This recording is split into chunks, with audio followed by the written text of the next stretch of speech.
దీవారాత్రములు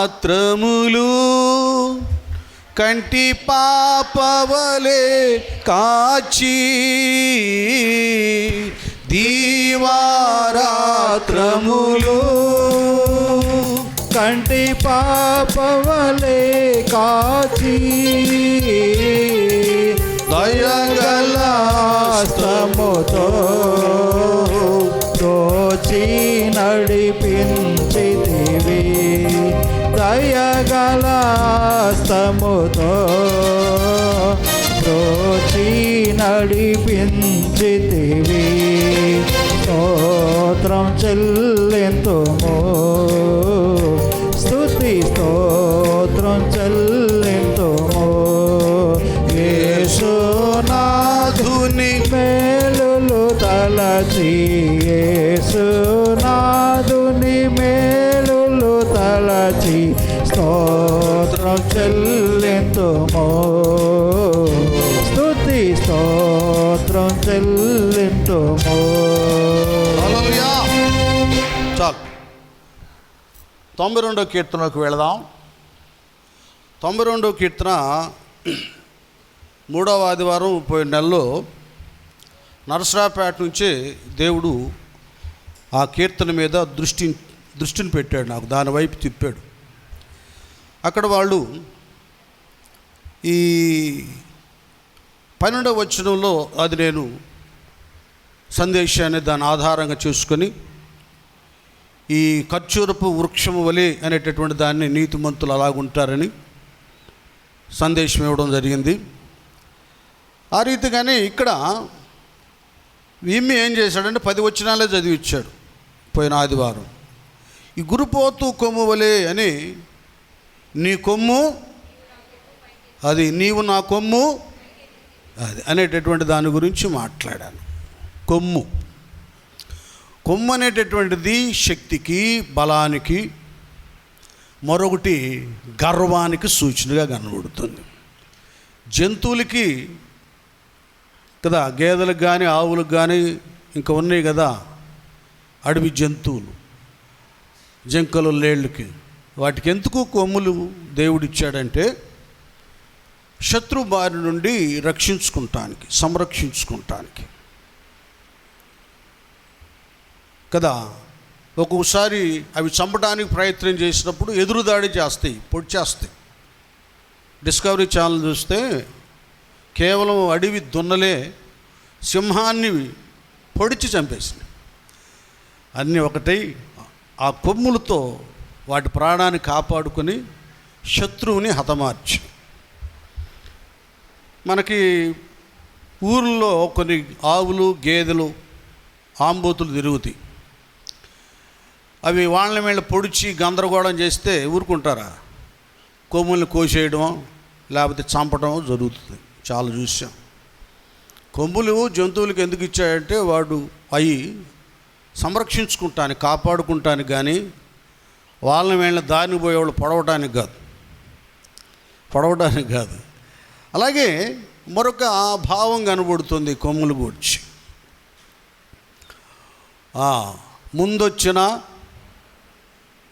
ముందొచ్చిన ఇప్పుడు కొమ్ముల దగ్గరికి వెళ్ళాం కాబట్టి వెళ్ళిపోవాలంటే మీరు ఇందులో ఇన్వాల్వ్ అయితే దానికి ఆన్సర్ ఇస్తారు. సరిగ్గా ఇంట్లో మీరు చెప్పండి. ముందొచ్చిన వెనకొచ్చిన కొమ్ములు వాడి అంటే ఇదేంటంటే మానవ జీవితంలో చెవు అనేటటువంటిది వినడం, వినికిడి, విన్నదాని గురించి సమాధానం, మంచి చెప్పాలో చెడు చెప్పాలో ఏం చెప్పాలో వినదాన్ని బట్టి మనిషి మాట్లాడటం జరుగుతుంది. ఇది అవసరం, వినడం అనేది అవసరం. లేకపోతే ఆరన కొట్టినా వినలేదనుకోండి గుద్దేస్తాడు కదా, అవసరం ఇది. అయితే ఈ జంతువులకి ముందు చెవులే వచ్చేది, కొమ్ములతో పుట్టవు, తర్వాత చిన్నగా కొమ్ములు వస్తాయి. మానవ జీవితంలో ఏంటంటే ముందు ఒక పేదవాడుగా, ఒక దీనుడుగా, ఏమీ లేని పరిస్థితుల్లో ఉంటాడు. మరి కలిసి రావడమో కష్టార్జితమో కొందరికి ధనం వచ్చేసిద్ది, చాలా భయంకరంగా ధనం పెరిగిద్దండి. కొందరేమో పెరిగే కంది ఒదిగుంటారు, గర్వించరు. కొందరికేమో ధనము హెచ్చును అన్నట్లుగా హెచ్చుతుంది అన్నమాట. కొంతమంది మిడిమేళంగా వచ్చిన ఆస్తి అంటారే, ఆ ఐశ్వర్యం చూసుకొని మునుపున్న సహాయం చేసిన వారు ఏమండి మేలు కోరిన వారిని పూర్తిగా మర్చిపోతారు. సామెత ఒకటి మాత్రం వాస్తవం, బతికి చెడ్డవాడి దగ్గరికైనా వెళ్ళొచ్చు కానీ మీరే చెప్పాలి, చెడు బతికిన వాడి దగ్గరికి వెళ్ళకూడదు.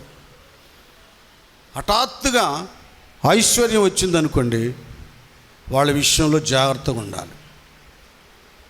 నువ్వు మాటి మాటికి వెళ్తే నీ డబ్బుల కోసం వీళ్ళు వస్తున్నారు అనేటటువంటి భావన వాళ్ళకు కలుగుతుంది. అందరికీ అది కలగదు ఏమండి. దానికోసం వచ్చారు దీనికోసం వచ్చారు అనుకుంటారు. వాళ్ళ దగ్గర యాచించడం కానీ ఆశించటం కానీ చెడు బతికిన వాళ్ళ దగ్గర వెళ్ళడం కానీ వారిని అనేక కార్యాలకు ఆహ్వానించటం కానీ వాటి విషయంలో అందరం జాగ్రత్తగా ఉండాలి. వాళ్ళు స్టిల్ అంతా మారిపోతూ ఉంటుంది. ఇది ఈ కొమ్ములు ఉన్న ఏ మనిషికి అహంకారపు కొమ్ములు దేవుడు వాటిని విరిచి వేస్తాడు. అవి లేకుండా మనం కాపాడబడాలి. అవి లేకుండా మనం జాగ్రత్తగా మన బ్రతుకులను చూసుకోవాలి. ఇది ఇలాగుంటే దేవుడు హెచ్చించే విధానం వేరే ఉంటుంది. ఇక్కడ ఈ భక్తుడు అన్నట్టుగా నీవు నా కొమ్ము పైకెత్తితివి, నీవు నా కొమ్ము పైకి ఎత్తితవన్నట్లుగా ఆయన హెచ్చిస్తాడు. ఆయన హెచ్చించినటువంటి వారిలో మనకు ఇద్దరు కనబడుతున్నారు ముఖ్యంగా. ఒకటి యోసేపు, రెండు దావీదు. యోసేపుని గురించి ఏమంటాడు? ద్వితీయోపదేశకాండం 33వ అధ్యాయము 13 నుంచి 17 వరకు యాకోబు బ్లెస్ చేస్తున్నాడు. యాకోబు దీవిస్తున్నాడండి. వారి యొక్క గోత్రానికి లెక్క చొప్పున బ్లెస్ చేస్తున్నాడు. బ్లెస్ చేస్తూ ఇక్కడ ఈ ద్వితీయోపదేశకాండంలో 33వ అధ్యాయం 13 నుంచి మనం చూస్తే ఆ దీవెనని ఇక్కడ తెలియజేస్తాడు. యోసేపును గురించి ఆకాశ పరమార్థముల వలన మంచు వలన క్రింద కృంగియున్న అగాధ జలముల వలన సూర్యుని వలన కలుగు ఫలములోని శ్రేష్టమైన పదార్థముల వలన చంద్రుడు పుట్టించు శ్రేష్ఠ పదార్థముల వలన పురాతన పర్వతముల శ్రేష్ఠ పదార్థముల వలన నిత్య పర్వతముల శ్రేష్ఠ పదార్థముల వలన సంపూర్ణముగా ఫలించు భూమికి కలిగిన శ్రేష్ఠ పదార్థముల వలన యెహోవా అతన్ని భూమిని దీవించును. పొదలో నుండిన వాని కటాక్షము యోసేపు తల మీదికి వచ్చును. యోసేపు తల మీదికి వచ్చును. చదువు. తన సహోదరులలో ప్రఖ్యాతి నొందిన వాని నడినెత్తి మీదికి అది వచ్చును. అతని వృషభమునకు మొదట పుట్టిన దానికి ఘనత కలదు. అతని కొమ్ములు గురుపోతు కొమ్ములు వాటి వలన అతడు భూమి అంతముల వరకు జనులను త్రోసివేయును. అతనికి ఒక ఉన్నతమైనటువంటి బ్లెస్సింగ్స్, ఆశీర్వాదాలు ఇచ్చాడు. నేను పోయిన వారంలో ఈ విషయాలు మాట్లాడటం జరిగింది. ఈ ఆశీర్వాదాన్ని ఆయన ఏం చేశాడంటే దేవుడు యోసేపు బాలుడుగా ఉండగానే కల్లో చూపించాడు కదా. సూర్యచంద్ర నక్షత్రాదులు ఆయనకు సాగిలిపడి నమస్కారము చేసినట్లు 2 కళ్ళు చూపించాడు. బాగా వినండి, మీరు అర్థం చేసుకోండి. దేవునిలో జీవిస్తున్నటువంటి మనకు అర్థం ఉంది, పరమార్థం ఉంది. అర్థం మాత్రమే కాదు, పరమార్థం ఉంది. అంటే పరమందున్నటువంటి దేవుడు నీవు ఏమి చేయబోతున్నావో, నిన్ను దేవుడు ఎలాగ నిలబెట్టబోతున్నాడో, దేవుడు నిన్ను ఎలాగ అభివృద్ధిపరచబోతున్నాడో, దేవుడు నిన్ను ఎలాగ హెచ్చించబోతున్నాడో అవి చూయిస్తాడు. మరొకడు కూడా చూయిస్తాడు. మనకు కలిగే నష్టాన్ని చూయిస్తాడు, శ్రమను చూయిస్తాడు, అవమానాన్ని చూయిస్తాడు. ఇవన్నీ చూయిస్తాడు దేవుడు. ఎందుకు చూయిస్తాడంటే శ్రమ కలగబోతుండగా మీలో ఎవరికైనా శ్రమ కలిగిన యెడల అతడు దేవునికి ప్రార్థన చేయాలని, ఆ కీడు నుండి తప్పించు ప్రభువా అని ప్రార్థన చేసుకుంటాం. శిష్య బృందానికి కూడా అదేగా, మీరు ఈ శోధనలో పడకుండా నిమిత్తము మెళుకుగా ఉండి ప్రార్థన చేయండి. శిష్యులకి ఎందుకు ఆయన ముందే చెబుతున్నాడు, అరే బాబు మీకు శోధన కూడా రాబోతుందిరా, అబద్ధాలు ఆడేస్తారు, పారిపోతారు, అందులో పడకుండా ఉండటానికి, మీరు దిగజారిపోకుండా ఉండటానికి ప్రార్థన చేయమని. అలాగే దేవుని పిల్లలంగా దేవుడు కొన్ని విషయాలు మనకు చూపిస్తాడు. ఏ పరిస్థితులు మనం పడిపోబోతున్నామో, దూరం కాబోతున్నామో, బలహీనలు కాబోతున్నామో, నష్టపోబోతున్నామో చూయిస్తాడు. ఎందుకంటే జాగ్రత్త పడతామని. కొందరు నిర్లక్ష్యంగా ఉండి నిజంగానే పడిపోవడం, బలహీనలైపోవటం, లాస్ అవటం జరుగుతుంది. కొందరు మెళుకువగా ఉండి దేవుడి దగ్గర పశ్చాత్తాపడి ఏడ్చి, అయ్యా ఈ శోధ నుండి, కీడు నుండి నన్ను తప్పించమని వాటి నుండి సంరక్షించబడతారు. ఎందుకంటే వాక్యంలోనే ఉంది, నీతిమంతులకు కలుగు ఆపదలు అనేకములు. ప్రార్థన చేస్తే వాటన్నిటి నుండి రక్షిస్తాడు. ఉదాహరణకి హిజ్కియాకి ఇక చావుపోతున్నాడు, చచ్చిపోతావు బాబు అన్నాడు. యెషయా ప్రవక్త వచ్చి కన్నీరు విడిచి ప్రార్థన చేశాడు. దేవుడు ఏం చేశాడు అతనికి? మరి 15 సంవత్సరాల ఆయుష్. అది చావడం బ్రతకడం అంతా కూడా ఒకటి దేవుని చేతిలో ఉంది, 2 మన ప్రార్థనలో ఉంది. షుగర్ అని, బీపీ అని, థైరాయిడ్ అని, అదని ఇదని, చెత్త అని, చెదారం అని భయపడొద్దు. ప్రార్థన మాత్రం చేయడం మానవద్దు. ప్రార్థన వలన సమస్తము కూడా వల్లపడతాయి. దేవునికి సమస్తం సాధ్యము, ప్రార్థనకు వల్లపడనదంటూ లేనే లేదు. ఎందుకంటే దేవుడు నీతిమంతుల ప్రార్థన ఆలకిస్తాడు. అది శక్తివంతమైనది, బలమైనది నీతిమంతుల ప్రార్థన. ఇది మనం తెలుసుకోవాలి. యేసు విషయంలో ముందే దేవుడు తెలియచేశాడు, ఇలాగ నేను హెచ్చించబోతున్నానని దేవుడు తెలియజేశాడు. ఇక్కడేమో అన్నలేమో గుద్దుతూ ఉన్నారు, తంతూ ఉన్నారు, కొడతా ఉన్నారు, గోతులో పడేశారు, అమ్మి పడేశారు. దిక్కులోనే ఉండి చేశాడు పాపం. ప్రేమగా తండ్రి చూసుకునే బిడ్డని ఎలాగ చేశారు? అన్నలో దిక్కు దశ లేనటువంటి వాళ్ళుగా చేశారు. అది ఒకటి మాత్రం నేను అనుభవపూర్వకంగా తెలుసుకున్నా. మన బంధువులు, రక్త సంబంధులు, సన్నిహితులు మనల్ని ద్వేషించి, వెలివేసి, తృణీకరించి, చిన్న చూపు చూస్తూ ఉండగా ఆ అయ్య, పరమందున్న అయ్య తండ్రి మనల్ని మిన్నైన చూపు చూస్తాడు. ఆయన కనుదృష్టి మన మీద ఉంటాయి. వీళ్ళందరూ ఎంత తృణీకరిస్తారో అంత దేవుడు హెచ్చిస్తూ ఉంటాడు. కనుక ఈనాడు ఏదో జరిగింది, వాళ్ళు దూరం అయ్యారు, వీళ్ళు దూరం అయ్యారని కలవరపడొద్దు. నిన్ను ఒక వ్యక్తి పోగొట్టుకున్నాడంటే దీవెన పోగొట్టుకున్నాడు అని అర్థం. ఇంకంతే. నువ్వు నీతిమంతుడువా, ప్రార్థన పరురాలువా, ఆత్మీయ శక్తి కలిగినటువంటి వాడవా, నిన్ను అకారణంగా వాళ్ళు దూరం చేసుకున్నారంటే దేవుడు నీకు పంచే ఆశీర్వాదాల్లో వాళ్ళు పోగొట్టుకున్నారు అని అర్థం. అంతే. నన్ను దూరం చేసుకున్న వాళ్ళు ఎవరు కూడా అంత ఆశీర్వాదకరంగా లేరు. నాతో ఉన్నప్పుడు వాళ్ళ అభివృద్ధి, ఆ ఆదరణ వేరు, దేవుడు కలిగించింది. ఇప్పుడు స్థితి అంతా కూడా అన్యాయపు స్థితిలో ఉండడం జరుగుతూ ఉందండి. ఇక్కడ ఒక ఉన్నతమైనటువంటి వ్యక్తి యేసోబును కొట్టి సొంత అన్నలే, రక్త సంబంధులే అమ్మిపడేశారు బానిసగా. ఆ గడియ నుండి ఆశీర్వాదము, ధన్యత, ఫలము, జీవము, ఆహారము, సమృద్ధి తొలగిపోయింది. అంతే తొలగిపోయింది. చివరికి ఏమైపోయింది? వాగ్దాన దేశంలో దరిద్రత వచ్చేసింది, కరువు. 7 సంవత్సరాలు ప్రపంచంలో అనేక దేశాల్లో పంటలు లేవో, భూమి నెరవిడిచింది. ఎక్కడైతే నీతిమంతుడు, దేవుడు వాగ్దానము చేసినటువంటి భక్తుడు ఉన్నాడో యేసోబు, ఆయన కొమ్మును దేవుడు హెచ్చిస్తున్నాడో, అక్కడ మాత్రమే, ఐగుప్తులో మాత్రమే సమృద్ధిగా ఆహారం ఉంది. గట్టిగా చప్పట్లు కొడదాం, దేవునికి స్తోత్రం, హల్లెలూయా. అక్కడ ఆహారం ఉంది. అది దేవుని పిల్లలను దేవుడు హెచ్చించడం అంటే అక్కడుంది. చివరికి ఇక్కడ దేవుడు చూయించిన కళ అది నెరవేరిందండి. ఆ కళ నెరవేరింది.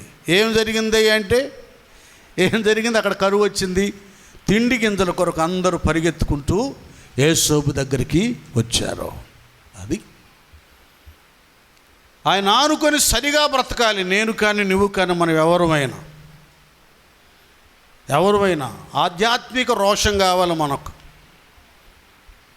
ఆధ్యాత్మిక పరమైన రోషం ఎలాగుంటుందంటే మనం ఆత్మీయులతోనే కలిసిమెలిసి ఉంటాం, వారికే ప్రాధాన్యత ఇస్తాం. వాళ్ళు డబ్బులు ఇస్తున్నారులే, వీళ్ళు చందా ఇస్తున్నారులే, వాళ్ళు ఏ ఇస్తున్నారులే, డబ్బుల కొరకు పరిగెత్తాం, దేవుని కొరకు పరిగెడతాం, నీతి కొరకు ఆతృత పడతాం. నీతి కొరకు ఆకలి దప్పులు గలవారు ధన్యులు, వారు తృప్తిపరచబడతారు. నీతి కొరకు నిలబడినటువంటి వాడు కనుకనే యేసోబు విషయంలో ఉన్నతమైన స్థానాన్ని దేవుడిచ్చాడు నాన్న. కాబట్టి దేవుడు ఇక్కడ ఈ భక్తులు అన్నట్లుగా నీవు నా కొమ్ము పైకెత్తితి అన్నట్లుగా పైకెత్తడం దేవుడు హెచ్చించటం. ఇది మనుషులు హెచ్చించేది కాదు. మనుషులు హెచ్చించేది నువ్వు మనుషుల దగ్గరికి వెళ్ళి వాడిని పొగిడి వీడి పొగిడి వాళ్ళకి నంచం ఇచ్చి వీళ్ళకి నంచం ఇచ్చి వాళ్ళని ఏదేదో చేసినా వాళ్ళ పొగడతలు తాత్కాలికంగా ఉంటాయి. పెడితే పెళ్ళికూడు, పెట్టకపోతే చావుకుడు. అది దేవుని ఆనుకొని ఉంటే ఆయన బలిష్ఠమైన చేతి క్రింద దీన మనసు కలిగి మనం ఉంటే తగిన కాలమందు ఆయన మనలను హెచ్చిస్తాడు. అది కావాలి. యేసోబు జీవితంలో ఆ ఉన్నతమైనటువంటి ఆధిక్యత ఉంటే దావీదు జీవితంలో 132వ కీర్తన 17వ వచనం ఈ విధమైనటువంటి ఆశీర్వాదాన్ని దేవుడు దావీదు పక్షంగా ఆయన కలుగు చేశాడు. 132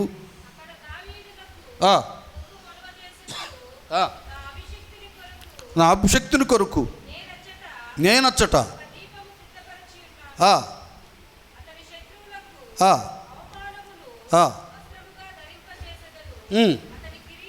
అతని కిరీటము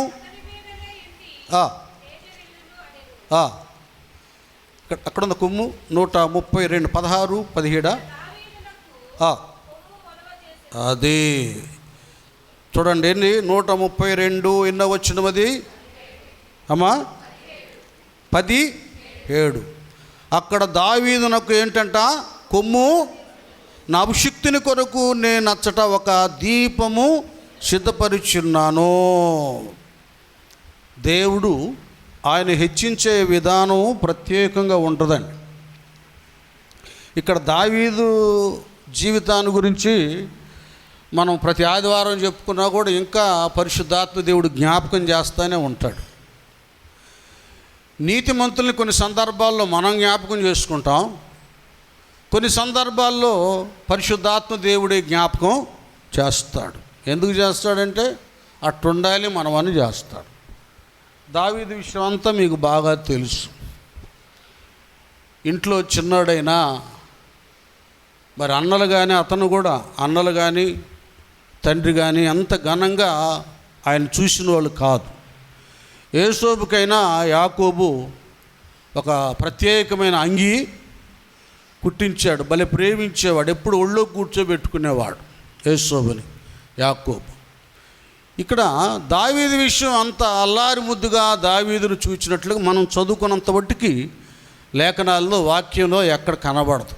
ఇంకా గొలియాతు సవాల్ చేస్తూ ఉన్నప్పుడు అక్కడ అన్నోళ్ళకి అన్నం తీసుకెళ్ళటానికి అక్కడికి వెళితే ఎరా అని అన్నోళ్ళు ఆయన దూషించడం గద్దించడం మనం ఆ వాక్యంలో చూస్తున్నాం కదా. ఆ చిన్న మందని ఎక్కడ ఇడిచిపెట్టేవారంటే ఆయన బతుకంత గొర్రెలు కాసుకొని బ్రతకాలన్నట్టు వాళ్ళకి ఆలోచన, వాళ్ళ దృష్టి అది. ఇంక నువ్వు గొర్రెలు కాసుకొని బతుకురా, నీ బతుకు ఇంతే అన్నట్లు. వీళ్ళ లెక్క ఒకటైతే, వాళ్ళ నాన్న అన్నల లెక్క ఒకటైతే, దేవుళ్ళ లెక్క వేరు. వాళ్ళ అమ్మని గురించి నేను చెప్పట్లా, ఎందుకంటే అక్కడక్కడ కీర్తనలో దావీదు గారు అంటాడు, అయ్యా నేను నీ సేవకురాలి కుమారుడు అంట. అంతే. ఏంటంటే ఈ ధర్మశాస్త్రం కానీ ప్రార్థన కానీ భక్తి కానీ వాళ్ళ అమ్మగారే నేర్పుంటుందని నేను అనుకుంటున్నాను. వాక్యాధారంగా నేర్పించింది. ప్రతి తల్లి మీ బిడ్డలకి ప్రార్థన నేర్పించండి, వాక్యం నేర్పించండి. దేవునిలో బ్రతుకు నేర్పించండి. ఇంక నువ్వేం చేయని అవసరం లేదు. దేవుడే మంచి జ్ఞానాన్ని ఇచ్చి వాడిని మంచి చదవరిగా చేస్తాడు. డాక్టర్ అవుతాడు, ఇంజనీర్ అవుతాడు, కలెక్టర్ అవుతాడు, గొప్పోడు అవుతాడు. ఈ స్థితి దేవుని మూలంగా కలుగుతుంది కనుక మన పిల్లలందరికీ దేవుణ్ణి పరిచయం చేయాలి. టీవీలని, ఫోన్లని, అందులో ఉన్నటువంటి యాప్లను కాకుండా దేవుణ్ణి పరిచయం చేస్తే వాళ్ళు చాలా గొప్పళ్ళు అవుతారండి. ఆశీర్వాదం నువ్వు కూడా తట్టుకోలేవు, బాబు ఇంత దీవెన అనుకుంటావు. అలాగుంటే ఆయన కార్యాలు. దావీదు దావీదును దేవుడికి పరిచయం చేసేసింది. దేవుడు నీకు పరిచయం ఉండాలంటే ధర్మశాస్త్రాన్ని ధ్యానించాలరా, ప్రార్థన చేయాలరా, స్తోత్రాలు చెల్లించాలరా, ఏది కూడా దేవునికి ఆయాసకరమైనది ఉండకూడదు నానా, అచ్చేగాకు ఇచ్చేగా, అబద్ధమాడగాకు, అన్నోళ్ళని ఏమి తిట్టగాకు, ఇలాగ చేయగాకు, ఇవన్నీ నేర్పించేసింది. బిడ్డలకి ఇవి నేర్పించాలి. బాలుడు నడవలసిన త్రోవను వానికి నేర్పు. పెద్దవాడైనప్పుడు ముసలోడైనా కూడా దాని నుండి తొలగి పోవడాన్ని స్పష్టంగా ఉంది. వాళ్ళకి అది నేర్పించాలి. ఏమి నేర్పిస్తారు? వీళ్ళే ప్రార్థనకి వెళ్ళరు, వెళితే గొడవలు పెట్టుకుంటారు. వాళ్ళకి అనుకూలంగా ఉంటేనే భక్తి. ఏమండి, కొంతమందికి ఏమో వాళ్ళకి ప్రసంగాలు ఇవ్వాలి, వాళ్ళకి ఘనత ఇవ్వాలి, వాళ్ళని పొగడాలి, వాళ్ళని అప్పుడే రెవరెండ్లు, బిషప్పులు చేసేయాలి. లేకపోతే వాళ్ళే సొంత పార్టీ పెట్టుకుంటారు.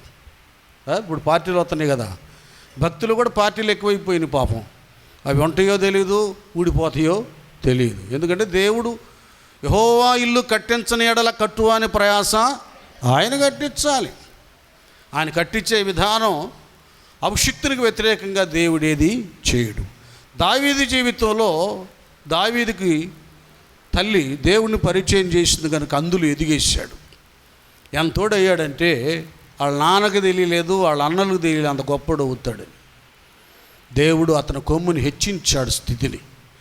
గొర్రెలు కాల్చుకునే వాడిని గొలియాతును చంపేటటువంటి మహాశూరుడుగా, ఏమండి, బలవంతుడిగా చేశాడు. గొలియాతును సంహరించాడు, సైన్యాధిపతి అయ్యాడు. ఆ తదుపరి దేశానికే రాజు అయిపోయాడు. ఏమైపోయాడు? సౌలు ఎటు పారిపోయాడు అంతలేదు, అలాగైపోయింది. అనా ఇలాగ దేవుడు హెచ్చిస్తాడు. దేవుడు మన కొమ్మును హెచ్చించాలి, మన స్థితిని, మన స్థానాన్ని. అంతేగాని మనం హెచ్చించుకోకూడదు. ఏమండి, ఆ పండగ సందర్భాల్లో రాముడు వేషం వేస్తారు, హనుమంతుడు వేషం వేస్తారు, యేసు ప్రభు వేషం వేస్తారు, నటన చేస్తారు. అంతగా వేషాలు వేసుకున్నంత మాత్రాన యేసు ప్రభువులు అయిపోతారా? ఏమండి, వేసుకున్నంత మాత్రాన యేసు ప్రభు అయిపోతారు? చెప్పండి మీరు. ఇలాగుంటే కొన్ని బ్రతుకులు మనం వేషాలు వేసుకుంటాం కాదు, ఆయన మనలను తన ఆత్మ ద్వారా అభిషేకింప చేయాలి. ఆయన ఎన్నిక చేసుకోవాలి. ఇప్పుడు ఏముందో, డబ్బులుంటే ఏమన్నా చేసుకోవచ్చు. అది కానీ అది దేవుని ఏర్పాట్లో ఉండేవి కాదు. దావీదు జీవితంలో కూడా ఎవరు ఊహించని రీతిగా నిజమైన రాజు, రియల్ హీరోగా, ఒక మంచి రాజుగా దేవుడు ఏర్పాటు చేశాడు. అంత గొప్ప స్థితిని, హోదాని దేవుడు కలుగు చేశాడు. ఇప్పుడు వచ్చిన తిప్పలు ఏంటంటే, క్రొత్త నిబంధనలో బుద్ధి జ్ఞానముల సర్వ సంపదలు ఆయన యందు గుప్తములై ఉన్నాయి. దేవుడు అన్నిస్తాడు మనకి. మనం చేస్తున్నటువంటి భయంకరమైన పొరపాటు ఏంటంటే, ప్రార్థనకు వస్తున్నాం పోతున్నాం, కానీ అదేదో రైల్వే స్టేషన్కి, బస్ స్టాండ్కి, బస్ ఎక్కటానికో, రైలు ఎక్కటానికో, లేకపోతే ఇంకా ఎక్కడెక్కడికో టికెట్ కొని వెళ్తామే, వెళ్ళి వస్తామే, అక్కడ ఉన్నాం. అట్లా అయిపోయింది పరిస్థితి. ఆయన సన్నిధిలో ఈ 92వ కీర్తనలో గొప్ప లింక్ ఏంటంటే, ఇక్కడ అసలు ఈ ఎంత బ్లెస్సింగ్ ఎందుకు వచ్చిందంటే, వారట యెహోవా మందిరములో నాటబడిన వారై వారు మన దేవుని ఆవరణములో. అది అసలు ఎందుకు ఈ బ్లెస్సింగ్స్ అంటే, దేవుని మందిరంలో ఏమయ్యారంటే వీళ్ళు అది ప్లాంటెడ్, నాటబడ్డారు, అందులో కట్టబడ్డారు. ఈ దినాల్లో అనేకులు అలా కట్టబట్టం లేదు.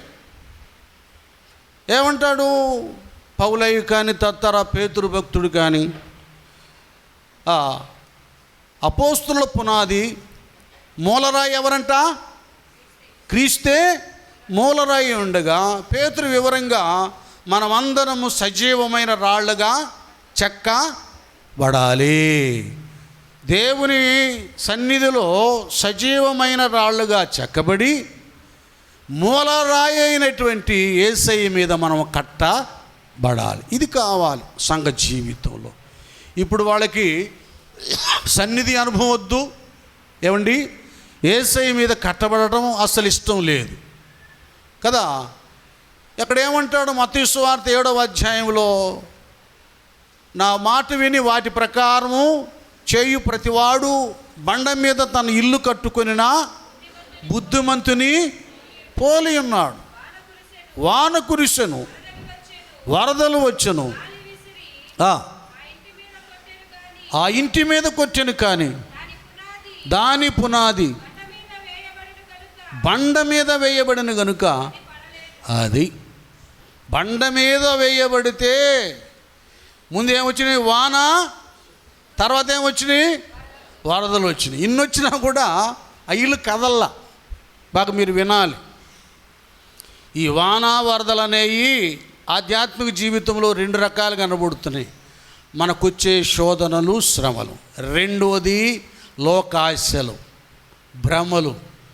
నువ్వు వీరుడు ఏమనుకున్నావు, నువ్వు పెద్ద స్పీకర్ ఏమనుకున్నావు, నువ్వు పెద్ద టాలెంటెడ్ ఏమనుకున్నావు. ఇదొక తుఫాను, ఇదొక వరద. ఇది నువ్వు ఉంటావా, లోకాశకి పడిపోతావా. ఇది టెస్ట్. ఇది ఏమండి, ఉంటావా, ఊడిపోతావా. ఏలియా దగ్గర ఎలీషా ఉన్నాడు. ఏం నేర్చుకున్నాడు? ఘనత, కీర్తి, ప్రతిష్ట, ధనాన్ని సంపాదించుకుంటూ నేర్చుకోవాలి. ఎలీషా భక్తి నేర్చుకున్నాడు, దైవ నియమము నేర్చుకున్నాడు, గురువుగారి యొక్క అడుగుజాడలో నడిచి నిష్ఠానియమాలతో ఎలాగుండాలో, యథార్థంగా ఉండాలో ఒక పరిచారకుడుగా అంత ధనవంతుడు, శ్రీమంతుని కొడుకై ఉండి ఎలీషా గారు ఏలియా గారి దగ్గర ఒక పాలేరులాగా పనిచేశాడు. అది భక్తి అంటే. టక్కులు టిక్కులు చేసి మైకులు కొని ప్రసంగాలు చేయటం కాదండి సువార్త అంటే. అది శ్రమ, కష్టము, కన్నీటిలో నుండి పైకి రావాలి. అందుకే పౌలయ్య తిమోతి అంటాడు, తిమోతి శ్రమపడుము, సువార్తికుని పని జరిగు. ఏలియా దగ్గర ఎలీషా అది నేర్చుకుంటే, ఎలీషా దగ్గర ఇంత మంచి ప్రవక్త దగ్గర ఏమి నేర్చుకున్నాడయ్యా గెహాజీ? ఏమి నేర్చుకోకపోగా ఆయన దగ్గరికి వచ్చే కానుకలు, బహుమానాలు, చందాలు, విరాళాలు, ధనము, వెండి, బంగారము, శ్రీనారు వస్త్రాలు చూస్తున్నాడు. ఆ పిచ్చోడు ఏదో వద్దన్నాడులే కానీ, నయమన్ దగ్గర నా వద్దన్నాడు కానీ నాకు ఈ బాబు అని తీసుకొచ్చుకున్నాడు. అది తెచ్చుకున్నాడు. ఏమొచ్చిందండి? అది తెచ్చుకుంటే ఏమన్నా ఏలియా దగ్గర ఎలీషా ఉండి 2 అంతల అభిషేకాన్ని పొందుకొని 2 అంతల గురుగారు ఏడు చేస్తే ఆయన 14 అద్భుతాలు చేశాడు. ఈయన ఏమని చేశాడు? ఏం తెచ్చుకున్నాడు? నాన్న కుష్టి తెచ్చుకున్నాడు. ఇంటికి కట్టుకెళ్ళాడు బిర్యానీ పొట్లంలాగా కుష్టిని. కొంతమందికి దైవ నియమాలు తెలియవు, వాక్య క్రమము తెలియదు, దేవుని మూలంగా ఎలాగ ఆశీర్వదించబడతారో తెలియవు. చెప్పినా కూడా వారు దాన్ని వినరు, పెడచెవిని పెడతారు. ఏం నేర్చుకున్నాడు? ఎలీషా దగ్గర గెహాజీ భక్తి ఏమి నేర్చుకోవాలా. ఈయనకి బాగా పేరుంది, ప్రవక్తల సంఖ్య కూడా పెరిగిపోతుంది.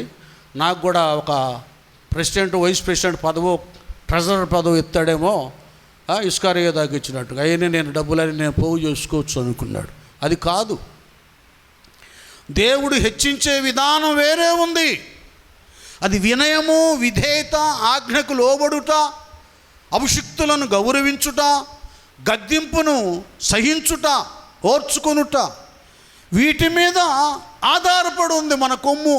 దేవుడు హెచ్చించాలంటే, పైకెత్తాలంటే. అంతేగాని నీ టక్కులు, టిక్కులు, డబ్బులు, నీ శాలరీలు, నీకున్న హోదాలు, మనకున్న ఏవి కూడా దేవుని దగ్గర పనికి రావో.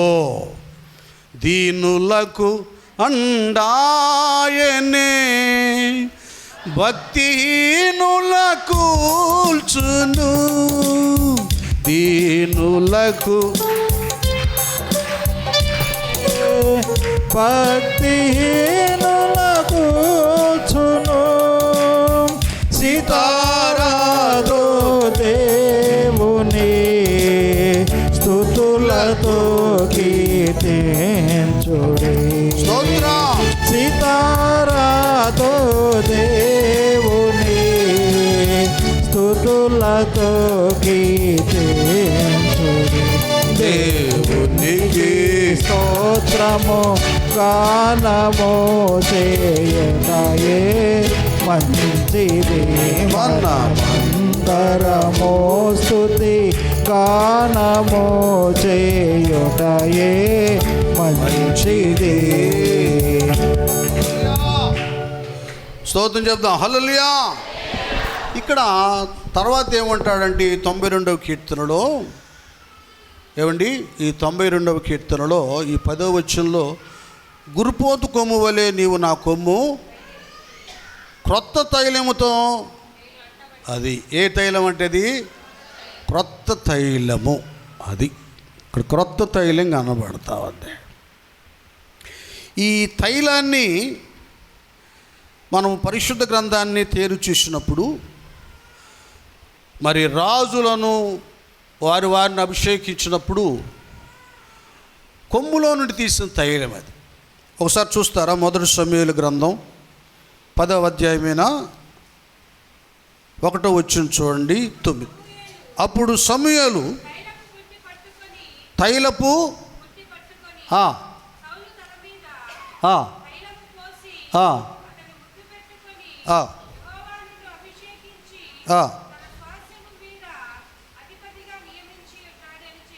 తొమ్మిది వచ్చిన చూడండి.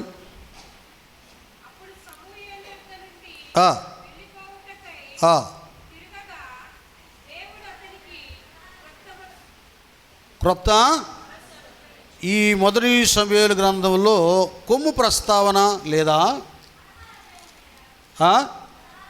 16వ అధ్యాయము అక్కడ తీయండి, 12వ వచనం, 12, 13 వచనాలు.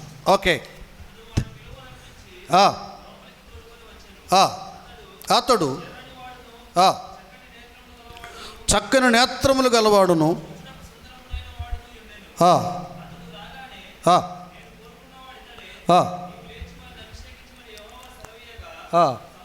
సమూయేలు అది తైలపు కొమ్మును తీసి వాని సహోదరుల ఎదుట వానికి అభిషేకము చేసెను.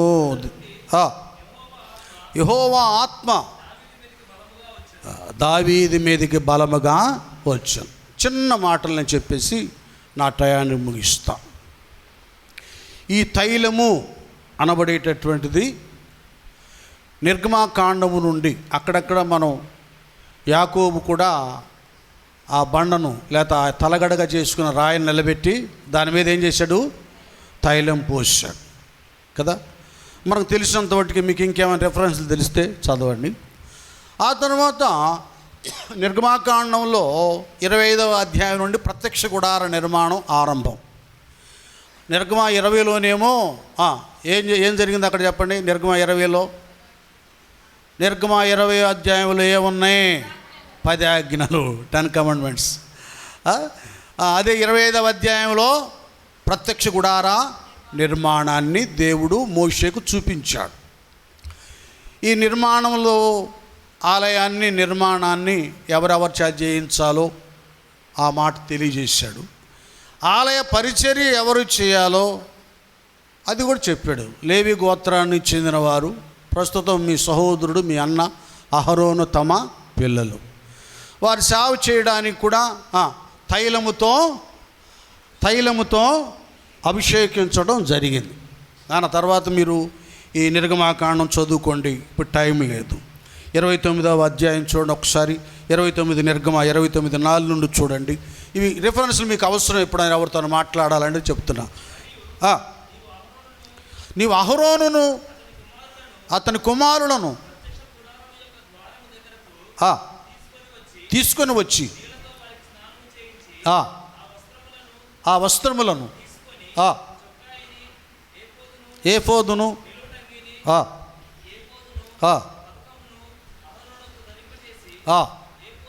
ఏఫోదు విచిత్రమైన నడుకొచ్చును అతని కట్టి అతని తల మీద ఉంచి అభిషేక తైలమును తీసుకొని అతని తల మీద పోసి, అది అభిషేక తైలమును పోసి ఏం చేయాలి? పాత నిబంధనలలో నూనెతో, అచ్చ ఒలీవ నూనెతో, అది పరిమళ వాసనతో నింపబడినటువంటిది. మరికొన్ని దానికి యాడ్ చేసి వాటితో అభిషేకం చేయమని దేవుడు మోషేతో చెప్తే, ఆ విధంగా అహరోనును తన కుమారులను దేవుని సేవ చేయటానికి అభిషేకించటం జరిగింది. అది యాజకత్వం, దైవ సేవ.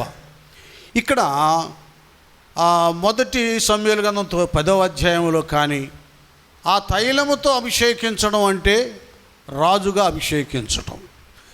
అయితే ఇక్కడ ఎందుకంటే ఇందాక మొదటి సమూయేలు గ్రంథం 10వ అధ్యాయము, మొదటి సమూయేలు గ్రంథం 16వ అధ్యాయము, ఈ 2 అధ్యాయాల్లో డిఫరెన్స్ కనబడుతుంది. అభిషేకానికి డిఫరెన్స్ కనబడుతుంది. అక్కడేమో 10వ అధ్యాయంలోనేమో ఏం చేశాడు? సౌలుని తైలముతో అన్నాడు కదా.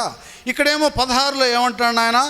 తైలపు కొమ్ము తీసుకొని ఆ మాట చదవండి. అక్కడేమో మీరు మళ్ళా చదువుకోండి. సౌలునేమో తైలముతో అభిషేకించినను ఉంది కదా. తైలపు కొమ్ము ఆ కొమ్ము ఇక్కడ కనబట్టలేదు. దావీదు విషయంలో ఏం రాయబడింది? ఆ కొమ్ము వరకు చదవండి తీసి. తైలపు కొమ్మును తీసి వాని సహోదరుల ఎదుట, అది తైలపు కొమ్ము. సౌలు దగ్గర ఏమైనా కనపడుతున్నావు చూడండి. ఒకవేళ నేను ఇప్పుడైనా తెలుసుకుంటాను. తైలపు తైలపు బుడ్డి. నీ దగ్గర మైకి పెట్టుకో. తైలపు బుడ్డి ఎక్కడ? సౌలు దగ్గర. దావీదు దగ్గర కొమ్ము. కొమ్ములో నుండి పొయ్యబడిన, ప్రోక్షించబడినటువంటి తైలము, అభిషేక తైలము. కొమ్ము అంటేనే బలము, శక్తి, పవర్. ఏమండి, క్రొత్త నిబంధనకు వచ్చేసరికి అంత్య దినములలో అందరి మీద నా ఆత్మను కుమ్మరిస్తానని. ఆత్మ ఎవరు? ఆదరణ ఎవరు? తండ్రి నా నామమున, అంటే యేసు నామమున పంపబడిన పరిశుద్ధాత్మ. ఏ నామమున? యేసు నామమున, ఆయన ద్వారా, ఆయన నామమున పంపబడిన పరిశుద్ధాత్మ. ఆ కొమ్ము ఎవరో తెలుసా? క్రొత్త నిబంధన సంఘానికి అభిషేకం కలుగుతూ ఉంది, ఆత్మాభిషేకం కలుగుతూ ఉంది. అభిషేకము యేసు ప్రభువుల వారి నామమున పంపబడిన తైలం ఇది అభిషేక తైలం. ఈ తైలముతో మనం అభిషేకించబడుతున్నాము కనుకనే అక్కడైతే కనబడుతున్న తైలము, ఆ నూనె, ఆ కొబ్బరి నూనె లాగా, ఒలీవ నూనెలా కనబడుతుంటుంది. ఇక్కడైతే ఇది కనబడేది కావు కదా. దావీదు అన్నట్లుగా ఆ 23వ కీర్తనలో ఏమంటాడు? నా తల నూనెతో నా తల అంటి ఉన్నావు, నా గిన్నె నిండి అది పొర్లిపోవాలి. ఇది కంటికి కనబడేది కాదు క్రొత్త నిబంధనలో. ఈ అభిషేకం అనేటటువంటిది అంతరంగములో ప్రోక్షించబడినటువంటిది. ఎందుకు అంతరంగములో అంటే, అంతరంగానికి దేవునికి లింక్ ఉంది, హృదయానికి దేవునికి లింక్ ఉంది. హృదయ శుద్ధి గలవారు ధన్యులు, వారు దేవుని చూచెదరు కదా. ఇప్పుడు అపోస్తలుల కార్యం 8వ అధ్యాయంలో సీమోన్ అనేవాడు కూడా, గారడీ సీమోన్ అడుగుతాడు. అక్కడ చదవదాన్ని పవర్ఫుల్గా ఉంటాయి ఆ వర్డ్స్. వాడు కూడా తనప్పుడు దాకా గారడీ విద్యలో సంపాదించినటువంటి ఆ ధనమంతా తీసుకొచ్చి అపోస్తలుల దగ్గర పెట్టి, ఇదిగో నేను ఎవరి మీద చేతులు పెడతానో వాళ్ళందరూ పరిశుద్ధాత్మ పొందుకు. వీడికే దిక్కు లేదు. ఏమండి, వీడికే దిక్కు లేదు, ఆత్మ లేదు. వీడి తల మీద చేయబెడితే ఆత్మ పొందుకోవాలంట. వీడికే మారు మనసు లేదు, మారు మనసు పొందండి అని చెప్పడానికి వెళ్తాడంట. ఇట్లా ఉంది కొంతమంది బ్రతుకులు. చూడండి ఎలాగుంది ఇక్కడ. అప్పుడు పేతురును యోహానును వారి మీద చేతులుంచగా వారు పరిశుద్ధాత్మను పొందిరి. అది ఇక్కడ ఏం నూనె ఏం కనపట్లేదండి. ఇది అర్థం చేసుకోవాలి. లేని అని కూడా తీసుకొచ్చి పెడుతున్నారు. నూనె అభిషేకం అంట, తైలాభిషేకం అంట, నీళ్ళ అభిషేకం అంట. ఏదో ఎవరైనా మీలో బలహీనలుగా రోగులు ఉంటే సంఘ పెద్దలను పిలిపించుకుంటే వాళ్ళు నూనె రాసి ప్రార్థన చేస్తారు, చేయించుకోండి అని యాకోబు పత్రికలో ఉంది. అన్నిటికీ నూనె, అన్నిటికీ నూనె, అమ్ముకుంటానికి నూనె, అభిషేకానికి నూనె. ఏమండి, లాభానికి నూనె ఇలాగైపోయింది. ఇప్పుడు దేవుని వాక్యం ఒకటి చెబుతుంటే వీళ్ళొకటి చేస్తున్నారు. ఇక్కడ వీళ్ళందరూ పేతురు, యోహానులు సమరయ పట్టణంలో సువార్త చెప్పినప్పుడు ఫిలిప్ గారు చాలామంది రక్షించబడ్డారు, బాప్తీసాలు ఇచ్చేసాడు. ఆ తర్వాత అయ్యగారు వాళ్ళని పిలిపియాలి, ఏదో నాకు అంత తెలుసు అని చేస్తే అసలు అపోస్తులు ఉన్నారని పేతురు, యోహానులను పిలిపించారు. వారు వచ్చేసి మీరు రక్షించబడ్డారు కదా అని వాళ్ళు ప్రార్థన చేస్తే ఆ వరం కలిగినటువంటి భక్తులు కనుక వాళ్ళ ఆత్మ పొందుకున్నారు. ఇది చూశాడు గారడి సీమాన్. చదువురా మరియమ్మ. అపోస్తులు చేతులుంచుట వలన పరిశుద్ధాత్మ అనుగ్రహించబడినని సీమోను చూచి వారి ఎదుట ద్రవ్యము పెట్టి, చూడండి, వారి ఎదుట ద్రవ్యము పెట్టి, ఏమండి డబ్బులతో ఆత్మ పొందుకుంటామా? బాగా అందరూ వినాలి. డబ్బులతో సువార్త చేయలేం. దైవ చిత్తంతో చేస్తాం, దేవుని పిలుపుతో చేస్తాం, దేవునికి లోబడుట ద్వారా సువార్త చెప్తాం. దేవుడు అహంకారులను ఏం చేస్తాడు? అహంకారులను తీసివేస్తాడు, ఎదిరించి దీనులకు కృపను అనుగ్రహిస్తాడు. దేవుని దగ్గర గర్వం, అహంకారం, ధనం, హోదాలు, డిగ్రీలు, ఘనమైన ఉద్యోగాలు పనికిరావు. ఆయన దగ్గర దీనత్వమే పనికొస్తుంది. చదువునాను ఇక్కడ ఏమైందో, ఎవరి మీద చేతులుంచుదునో, చూడండి, డబ్బులు ఇచ్చేశాడు, ఎవరి మీద పెట్టాడు? అక్కడ ఎవరి మీద చేతులుంచదనో వాడు పరిశుద్ధాత్మను పొందునట్లు ఈ అధికారము నాకీయుడని అడిగెను. చూసారా ఎంత భయంకరమైందో? వీడికి మారు మనిషే సరిగా లేదు. నేను ఎవరి మీద చేతులుంచదనో వాడు పరిశుద్ధాత్మను పొందునట్లు. అది ఎవరి మీద చేయి పెడతానో వాళ్ళ ఆత్మ పొందుకోవాలంట. ఇప్పుడు వీళ్ళు పెట్టంగానే పేతురేహంలో వాళ్ళ భాషలు మాట్లాడుతున్నారుగా, వీడు పెడితే అలాగ అవ్వాలంట. వాళ్ళ త్యాగం ఏంటి, వాళ్ళ పిలుపు ఏంటి? చేపలు పట్టే జాలర్ని మీరు వదిలిపెట్టండి రా మీ వలలు, నేను మిమ్మల్ని మనుషులు పట్టు. ఈయనేమో ఆయన ఉద్యోగం వదలడు, ఈయన మాత్రం చేపలు పట్టడానికి వెళ్తాడు. ఈ చేపలు వదలడు, ఈ చేపలు కావాలి, ఆ చేపలు కావాలి. వదిలిపెట్టండి, నేను మిమ్మల్ని మనుషులు పట్టే. వదిలేశారు, ఆ బిజినెస్ వదిలేశారు. మంచి సామర్థ్యం గలవాడు పేతురు, యోహానుడు. సముద్రంలో అర్ధరాత్రి వేళ వారు వేటకు వెళ్ళారంటే వాళ్ళ సామర్థ్యం, వాళ్ళ ధైర్యం ఎంతో, వాళ్ళ వ్యాపారంలో మీరు అర్థం చేసుకోండి. అలాంటి వాళ్ళు ఆ దినాల్లోనే ఎంతో ఉన్నతంగా ధనాన్ని సంపాదించుకున్నవారు ప్రభు పిల్లలు అక్కడ వదిలిపెట్టారు. వదిలిపెడతావా? నీ వ్యాపారం వదిలిపెడతావా? ఉద్యోగం వదిలిపెడతావా? అంత దమ్ముందా నీకు? ఏమండి, ఇవన్నీ తెలియవు, అనుకూలమైన అన్నీ బాగు చేసుకుంటారు కొంతమంది రెఫరెన్స్. అంత గొప్ప దైవజనులు వాళ్ళు, అంత సమర్పణ, త్యాగం, చావటానికని రెడీ. అంతే, అట్లా ఉన్నారు. నా మట్టుకైతే బ్రతుకుట అన్న రీతిగా వాళ్ళు ఉంటే, ఇతను వచ్చి గారిడి ఓడు, నేను ఎవరి మీద చేతులు పెడతానో వాళ్ళు కూడా ఆత్మ పొందుకున్నారు. ఇప్పుడు చాలా కోపం వచ్చేసేసింది. అభిషిక్తులు ప్రభు ప్రతి ఒక్కరికి కూడా ఇలాంటి పనికిమాలిన పనులు చేస్తే కోపమే వస్తుందండి. ప్రేమను పొగడతలు రావు. ఏమంటాడు నాన్న? అందుకు పేతురు నీవు ద్రవ్యమిచ్చి దేవుని వరము సంపాదించుకొందునని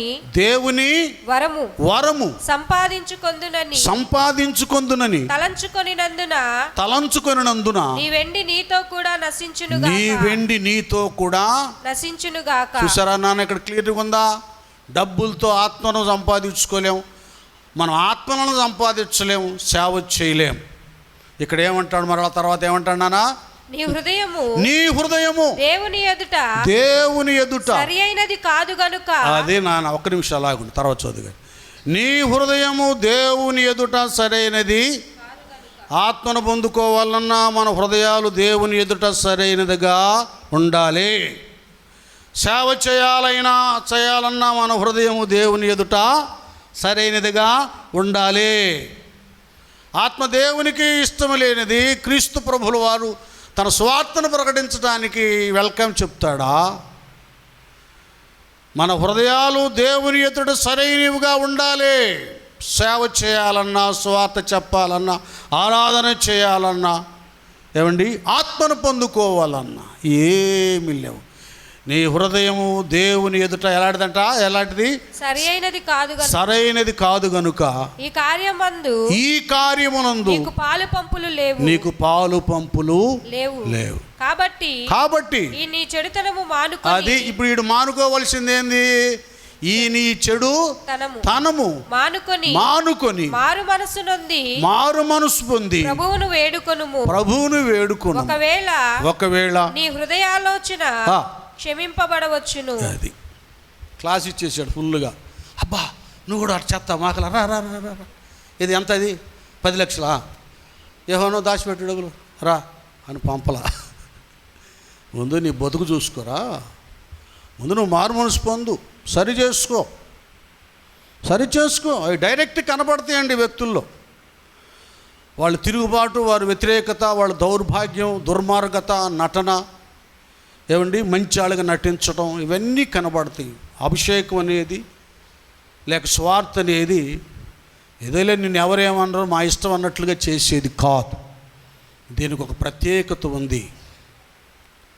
దావీదును బుడ్డిలో నుండి తీసిన తైలము కాక ప్రత్యేకంగా కొమ్ము నుండి తీయబడిన అభిషేక తైలముతో, కొమ్ములో నుండి పోయబడిన తైలముతో ప్రవక్త అభిషేకించాడు. ఆ ప్రవక్తే ఇక్కడ బుడ్డి, అక్కడ తైలపు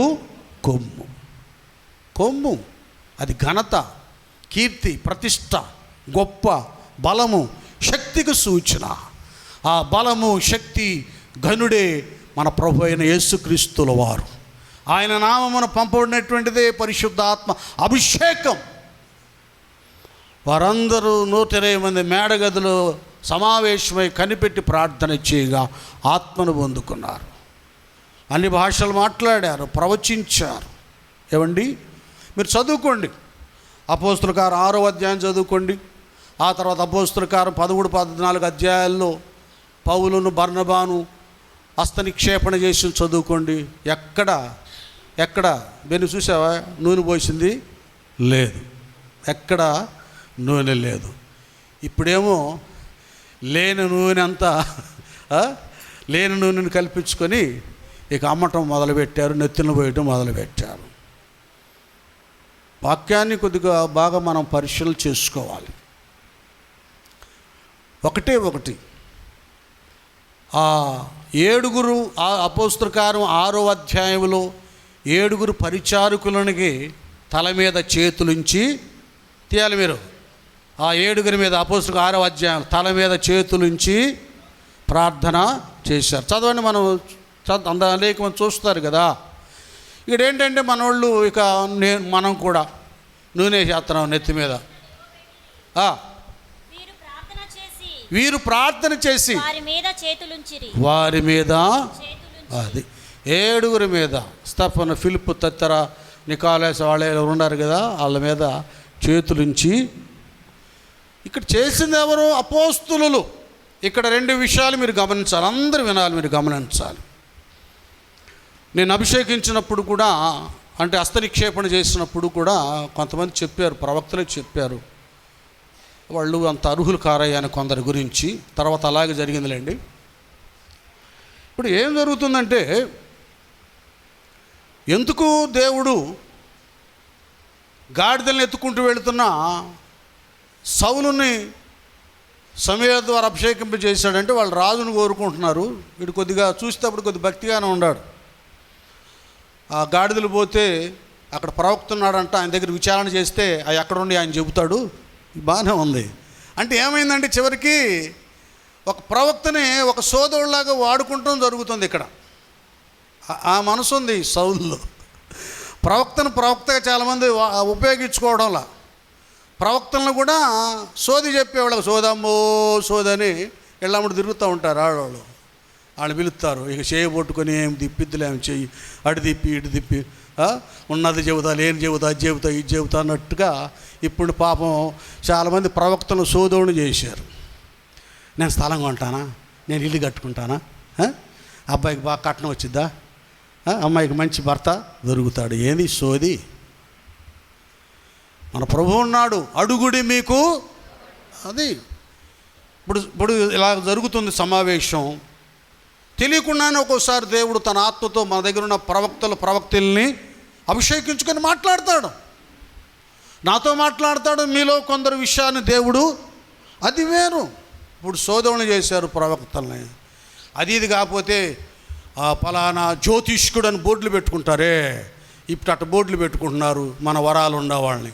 అద్భుత ఆశ్చర్య కార్యాలు చేసే గొప్ప దైవజనుడు ఉండయా? యేసుప్రభు అన్నాడా, రండి అద్భుత ఆశ్చర్య కార్యాలు చేస్తాను, మిమ్మల్ని స్వస్థపడతాను ఏమనలా. ప్రయాసపడి భారం మోసు సమస్త జనులారా నా యొద్దకి రండి. అది జ్యోతిష్కులు ఎట్టాగా వాస్తు చూసేవాళ్ళు అట్లాగా బోర్డులు పెట్టుకొని పేరు రాసుకుంటున్నారు, అట్ట అయిపోయారు ఇప్పుడు మనోళ్ళు. ఇంకొక విచిత్రం ఏంటంటే, అప్పుడు చాలా సంవత్సరాల క్రితం బెన్నిహినైన ఆయన జనాల్ని టకామంట పడేసేవాడు, అని పడేసేవాడు. మీరు బాగా వినండి, మీకు అర్థమయ్యేటట్లు చెబుతాను. అతను చేసిన తర్వాత అక్కడి నుంచి కింద పడేయటం అంటే, వినండి నేను వాస్తవం చెబుతున్నా. నేను 1976లో రక్షించబడ్డా, 84లో 1900 సేవకు వచ్చాను. సేవే దాదాపు 40 సంవత్సరాల అనుభవం. రక్షణ అనుభవం మీరు ఎంతో లెక్క పెట్టుకోండి. నేను చిన్నప్పటి నుంచి చూస్తున్నా. ఎక్కడ దాకా ఎందుకండి, మన తల్లి అమ్మ సలోమమ్మ ఇట్లా నడుచుకుంటూ వెళ్తుంటేనే దెయ్యాలు పట్టినోళ్ళు టకాటక పడిపోయేవాడు.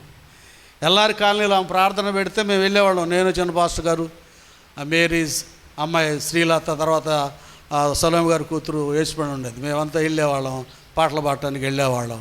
వాక్యమైనాక అమ్మ అందరికి ప్రార్థన చేశారు, టపా టపా పడిపోయాయి దెయ్యాలు, పడిపోయాయి. కొన్ని దెయ్యాలు ఇసుకిచ్చాయి. ఎంతవట్టుకంటే పిల్లలు కూడా, మేము చిన్నవాళ్ళు కొంతమంది ఉన్నారు, నిద్రపోయేవాళ్ళు. ఈ దెయ్యం చేసేది, అప్పుడు పలహారాలు పెట్టేవాళ్ళుగా, కింద ఉన్న పలహారాలు శనగపప్పు మరమరాలు ఏరుకొని తింటూ ఉండేవి. మాకు నవ్వు వచ్చేది, ఇదేనా బాబు, అంత అద్భుతం. సొలొమోను దేవుడు మామూలుగా వాడుకోలే, ఘనమైన ప్రవక్తని. ఆమె ఏం బోర్డు పెట్టుకుంది మా తల్లి చెప్పండి. అలాగూ పెద్ద పెద్ద అమెరికా సపోర్ట్ ఉన్న వాళ్ళు కూడా ఆమె ఎవరు బాగా చెప్పిద్దంట కదా ప్రవక్త అని. పాపం ఏం చేస్తా, సోదిగతిలా పిలిచేవాళ్ళు. వీళ్ళు చేసుకోలేరు, దమ్ము లేక జనాలు అమ్మట పడుతూ ఉంటారు కొంతమంది. అలాగే ఎన్నో ఉన్నాయి. ఆ బెన్నిహినైన ఆయన పడేయటం ఎప్పుడైతే మొదలుపెట్టాడో ఆ తెగులు ఆంధ్రాకు కూడా వచ్చేసి ఆ జడ్సన్ అబ్రహం ఆయన పడేసాడు, ఆడు పడేసాడు, ఏడ పడేశాడు. చివరికి మన ఊర్లో వాడు కూడా పడేయటం మొదలుపెట్టాడు. ఏంది ఇది? మీరు బాగా వాక్యాన్ని ధ్యానం చేయండి.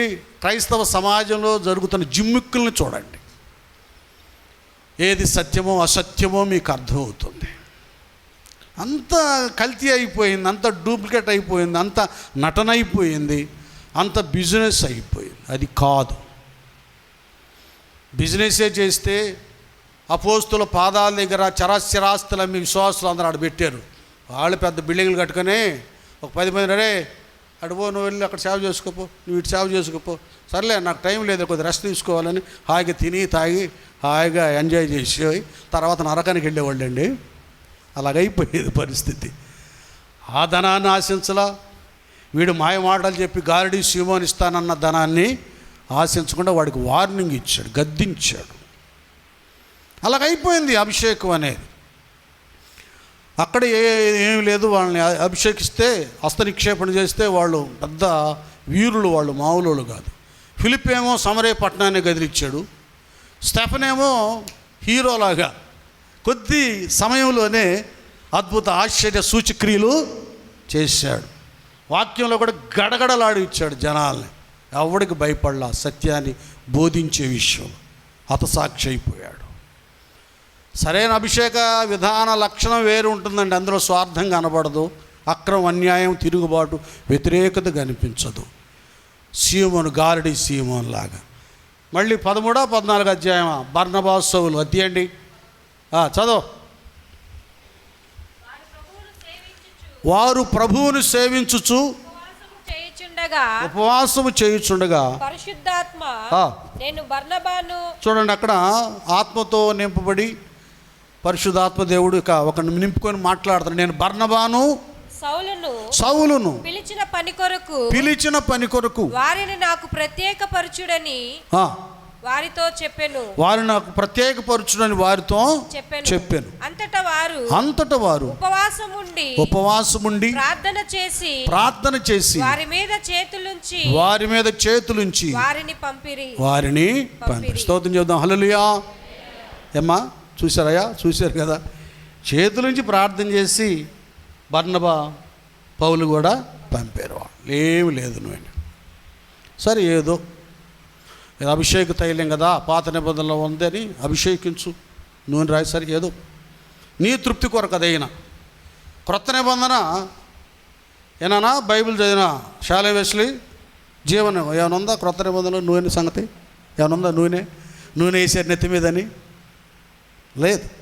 ఇంకేమనంటే చూడండి, నెక్స్ట్ ఆదివారం ఇది ఉందంట అని నేను కూడా చెప్తాను. అవేమి లేవు, కానీ ఏదో మన పాత నిబంధన లింక్ చేసుకొని మన తృప్తి కొరకు ఇది బాగుంటుంది అభిషేకించే అన్నట్లుగా ఉండటానికి అది మనం చేస్తున్నాం. అది తప్పో ఒప్పో అంతా దేవుడే చూసుకుంటాడు. అది చేస్తున్నాం మన తృప్తి కొరకు.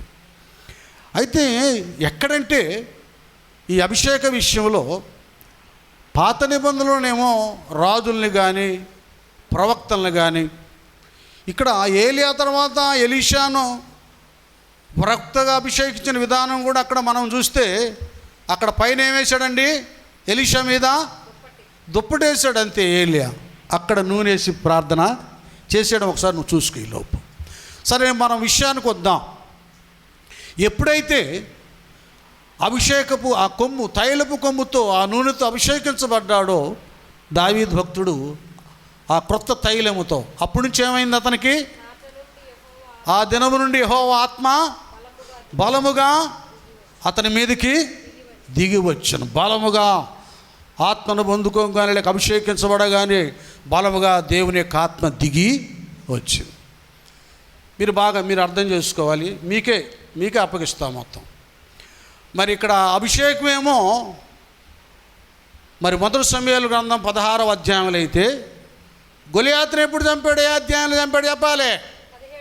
17వ నానా ఇక్కడ రుజువు అన్నమాట. అసలు అంతకుముందు మనం ఆలోచిస్తే మరి అంతకు మునిపే తను చిన్నాడుగా ఉన్నప్పుడే చెప్పాలి ఏం చంపాడు? దేన్ని చంపాడు? సింహాన్ని, ఎలుగుబంటిని. అంటే అర్థం ఏంటంటే దేవుని ఆత్మ దావీదును వెంటాడుతూనే ఉంది. పరిశుద్ధాత్ముడు దావీదును వెన్నంటి ఉన్నాడు. ఆ సందర్భాన్ని బట్టి, శ్రమను బట్టి, కష్టాన్ని బట్టి కదా, మరి దాడి చేయవలసిన సందర్భాన్ని బట్టి ఆ వెంటాడుతున్నటువంటి పరిశుద్ధాత్ముడు ఆవరించాడు. సింహం వచ్చేసింది, గొర్రె పిల్లలను నోట కరుచుకొని వెళ్ళిపోతూ ఉంది. పరిశుద్ధాత్ముడు వెంటాడుతూనే ఉన్నాడు దావీదును. టక్మంట ఆవరించేశాడు పరిశుద్ధాత్ముడు. అంటే మీకు అర్థం అవడానికి చెబుతున్నా. కొంతమంది పోతా ఉంటారు, దెయ్యం పట్టింది అని దెయ్యం ఆ పనులన్నీ వాడు చేస్తాడు, ఆ కేకలేయటం. అది ఆత్మే, దురాత్మ. ఈ ఆత్మ దైవాత్మ, పరిశుద్ధాత్మ. ఈ ఆత్మను మనం పొందుకున్నప్పుడు సత్క్రియలు, మంచి పనులు చేస్తాం, దుష్టుని హతమారుస్తాం. దురాత్మ పట్టినప్పుడు దుష్ట కార్యాలు చేస్తాడు. కొంతమందికి పట్టి వాడి చేష్టాలు కనపడతాయి. కొంతమంది లోపల నుండి వాడు దుర్మార్గం, దుష్టకార్యాలు, నష్టము, కీడు, సువార్తకు వ్యతిరేకంగా, మంచికి వ్యతిరేకంగా వాడు ప్రవర్తిస్తుంటాడు. వీడి దేం పట్టిందే వారు ఇట చేస్తున్నాడంట కదా, అలా కనపడతాయి వాడి క్రియలు. ఇక గొర్రెపిల్లను సింహము నోట కరుచుకొని వెళ్ళినప్పుడు నేను దానిని తరిమి చంపి తిని దాని నోట నుండి. ఒక్క నిమిషం మనం ఇదొక్కటి చెప్పుకొని ముగించుకుందాం, టైం అయిపోయింది, 1 అవర్. ఏమైందంటే చూశాడు మొదట గొర్రెపిల్లను, అమ్మో అని మానవ రీత్యా రవ్వంత ఒకవేళ భయం వచ్చి ఉండొచ్చు. కానీ ఆయన్ను వెన్నంటి ఉన్నటువంటి పరిశుద్ధాత్ముడు ఆవరించగానే మామూలుగా అయితే పారిపోతాడు. ఆత్మ ఆవరించి ఉన్నాడు కనుకనే సింహం వెంట పరిగెత్తాడు. అది మామూలుగా అయితే మనం రక్షణ లేనప్పుడు, ఆత్మ లేనప్పుడు ప్రతి చిన్న కలకి, చీకటికి భయపడి అమ్మో అంటాం. ఇప్పుడైతే యేసు రక్తమే, చెప్పండి, యేసు రక్తమే, అది శక్తివంతుడు నాలో ఉన్నాడు. ఇది అండి. ఆవరించటం సందర్భాన్ని బట్టి అది వేరు. ఆ గడియలో పరిశుద్ధాత్ముడు దావీదును తన శక్తితో ఆవరింపచేశాడు, సింహాన్ని హతమార్చాడు. ఎలుగుబంటును కూడా అలాగే హతమార్చడం జరిగింది. గొలియాతు దగ్గరికి వచ్చేసరికి మాటలు పొర్లిపోతున్నాయి. మామూలు మాటలు కాదు, ఒట్టొట్టి మాటలు కాదు, కోతలు రాయడంటారు, అలాంటివి కావు. వాస్తవాలు వచ్చేస్తున్నాయి దావీదులోకి. వెళ్ళిపోయాడు. వీళ్ళందరేమో గొలియాతుకు భయపడి దాక్కొని వణికిపోతున్నారు. వెళ్ళిపోయి అడుగుతున్నాడు, ఏందంట వాడిని చంపితే రాజుగారు ఏమిస్తాడంట బహుమానం అని అడుగుతున్నాడు. మీరు వినండి, బాగా అర్థం చేసుకోండి. మన కథలాగా చదవడం కాదు, అందులో ఉన్న సారమేమిటో అర్థమేమిటో ప్రతి క్రైస్తవుడు పరమార్థం తెలుసుకోవాలి. అర్థంలో పరమార్థం తెలుసుకోవాలి. అడుగుతున్నాడు, ఏంటి కారణం? వాళ్ళ అన్నలకి సైన్యాధిపతులకు ధైర్యము దమ్ము లేదు. ఈయనకి ఎక్కడి నుంచి వచ్చింది ఈ ధైర్యం? దేవుడు పిరికాత్మను దావీదికి ఇవ్వలేదు. ఏ ఆత్మది? ధైర్యపరుచు ఆత్మ. అది ఆత్మను అందరూ పొందుకోవాలి. ఆత్మశక్తి కావాలి. ఆత్మచేత అభిషేకించబడాలి. ఆత్మవరాన్ని పొందుకోవాలి. ప్రతి ఇంటికి ప్రవక్తలు ఏర్పడతారు. అప్పుడు దేవుని స్తోత్రం, హల్లెలూయా. ప్రతి ఇంటికి అద్భుతాలు చేసేవారు, ఆశ్చర్యకార్యాలు చేసేవారు, స్వస్థతలు చేసేవారు ఏర్పడతారు. అక్క మా అబ్బాయికి బాగాలేదా, పదగలదమ్మా, నూనె రాసి శిలువ గుర్తు చేసి రక్తమే చేయి పో. ఇలాగా మనం ఏం చేస్తున్నాం? చివరికి ఏమైపోయింది క్రైస్తవ్యం? అంతరాలు తంత్రాలు కట్టించుకొని ఎక్కడో సమాధుల దగ్గరికి దుస్థితి ఏర్పడింది. ఆత్మ లేనప్పుడు ఇలాంటి దుస్థితే కలుగుతుంది. ఆత్మ కావాలి. తనలో ఉన్నటువంటి ఆత్మ అతనిని ప్రేరేపిస్తుంది. గొలియాతుని చంపాలి, వాడిని లేపేసేయాలి, ఉంచకూడదు, వాడు ఎలాగ పడితే అలాగ మాట్లాడుతున్నాడని అన్నాడే. జీవము గల దేవుని బిడలను ఏమండి దూషించడానికి సున్నత లేని ఈ ఫిలిస్తీయుడు వీడవుడు అనే మాట పరిశుద్ధాత్ముడు అతనిలో నుంచి రోషంతో పుట్టించిన మాట. ఇది మనం ఆత్మను పొందుకున్నప్పుడు ఈ రోషం మనకు వస్తుంది. మా బంధుమిత్రులు ఈ పాపంలో దుర్మార్గతలో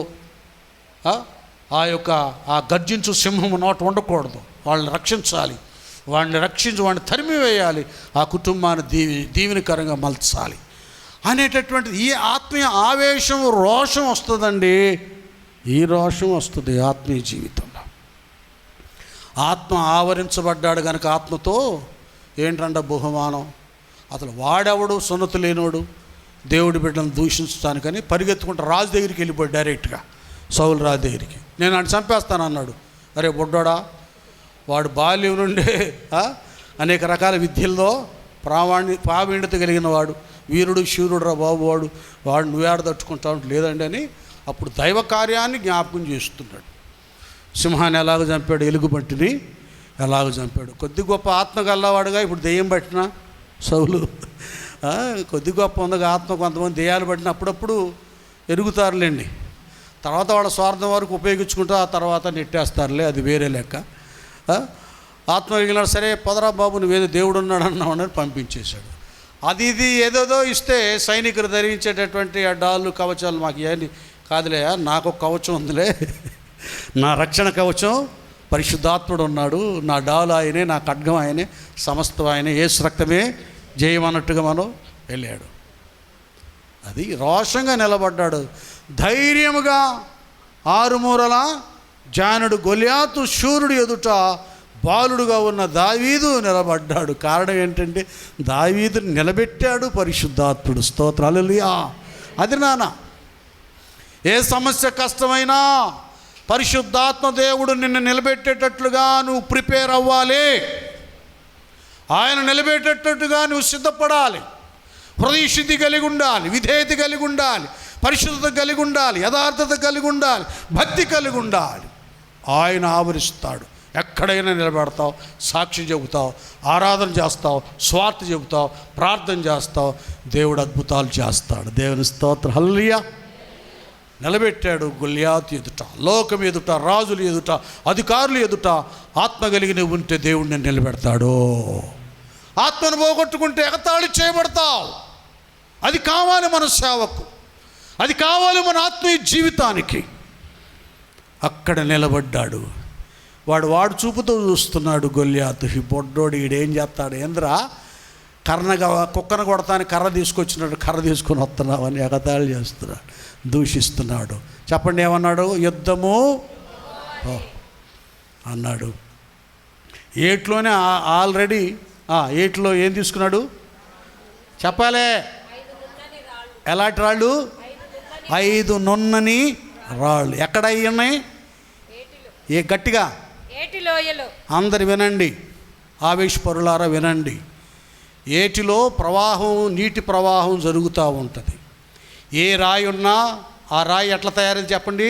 ఆ గరుకు అవన్నీ పోయి నున్నగా తయారయ్యేది. నువ్వు ముందు తయారవు, నునుపు రాయిగా తయారై ఉన్నానా? ఏట్లో సంఘంలో తయారవు, వాక్య ప్రవాహంలో నున్నని చేయబడాలి. మాయ నేర్చుకోకూడదు, మంత్రాలు నేర్చుకోకూడదు, గారడి నేర్చుకోకూడదు. నునుపుగా తయారయ్యే విధేయత నేర్చుకోవాలి భక్తులు. నున్నని రాళ్ళే, గరుకు రాళ్ళు కాదు, ములు తేలిన రాళ్ళు కాదు, ముళ్ళుగా ఉండే రాళ్ళు కాదు, గరుకు రాళ్ళు ఏరుకున్నాడు దావీదు. అలాంటి వారినే దేవుడు తన సేవకు ఏరుకుంటాడు. అలాంటి వారినే దుష్టుని జయించడానికి బలవంతుడు చేతిలోకి దాన్ని తీసుకుంటాడు దేవుడు, వారినే ఉపయోగించుకుంటాడు. ఆ అడ్డులు ఈ అడ్డులు, ఆ గరుకులు ఈ గరుకులు, ఈ ముళ్ళు ఆ ముళ్ళు ఉన్నవారు వాళ్ళకి పనికొచ్చే రీతిగా ఉండొచ్చేమో కానీ వారు దేవునికి పనికిరారు. యేసు రక్తమే జయం. నున్నటి రాళ్ళు అవి తీసుకున్నాడు, వడిసాల రాళ్ళు పెట్టుకున్నాడు, సంచులు వెళ్ళాడు. వాడు ఏదేదో మాట్లాడుతున్నాడు. వాడు మాట్లాడుతూ ఉన్నాడు, ఆడితో దావీదు గారు మాట్లాడుతూ ఉన్నాడు. చక్కగా వడిసాల రాయేసాడు, టక్మంటే ఎక్కడ పెట్టుకొట్టాడు, దెబ్బగా పడ్డాడు. వాడికి అత్తను వాడికి నరికి పడేసాడు. అభిషేకం అనేటటువంటిది మనలో ఉంటే ఏ ప్రాంతానైనా మనం జయించగలము, ఎవరినైనా దేవుని మార్గానికి తీసుకురాగలము, ఎందరికైనా బాప్తీసాలు ఇవ్వగలము, ఎందరినైనా సిలువ యోధులుగా మనం తయారు చేయగలము. దావీదుకి ఆ అభిషేకం ఉంది కనుకనే కొమ్ముతో, తైలపు కొమ్ము నుండి తీసిన తైలముతో అభిషేకించబడ్డాడు కనుకనే దేవుని ఆత్మ బలముగా ఆయన మీద పనిచేసింది కనుక బలవంతుడైన, ఈ లోక సంబంధంగా బలవంతుడైన గొల్యాతును హతమార్చి దేశానికి రక్షణ కలుగు చేశాడు. హల్లెలూయా. కనుక ప్రియ దేవుని పిల్లలారా, మనకు ఏదో ఉందని వీరులము శూరులమని విర్రవేక్క మనకు మనం హెచ్చించుకోక అదేదో దేవుని మీదేసి ఆయన సన్నిధిలో ఉండి విధేయులమై యేసోబు వలె దావీదు వలె దేవుడు మన కొమ్మును పైకెత్తినట్లుగా ఆ కృపను పొందుకుందాం. ఆ తదుపరి అనేకులకు మేలుకరంగా, మన సంఘానికి జయకరంగా, క్షేమాభివృద్ధికరంగా, కుటుంబాలకు దీవెనకరంగా ఉండాలంటే అభిషేకం కావాలి. వారు క్రొత్త తైలముతో అభిషేకించబడ్డట్లుగా మనం పరిశుద్ధాత్మతో అభిషేకించబడి దేవుని చేతిలో సాధనాలుగా వాడబడదాం. ఆమె తలలు వంచండి, ప్రార్థన చేసుకుందాం. హృదయాలు తెరవండి, నోరు తెరవండి. అందరూ కూడా ప్రార్థన పూరుకుండండి. ఎవరు కూడా మౌనంగా ఉండద్దు. ఒక మాట ప్రార్థన చేసుకుందాం. హల్లెలూయా, హల్లెలూయా. అందరూ కూడా అందరూ హృదయాలు తెరవండి. ఎవరు అనాలోచనగా ఉండొద్దు. దేవా, నీ కనికరమే ఉన్నతమైందయ్యా. శక్తి చేత కాదనెను, బలముతో ఇది కాదనెను, శక్తి చేత కాదనెను, బలముతో ఇది కాదనెను, నా ఆత్మ ద్వారా దీని చేతునని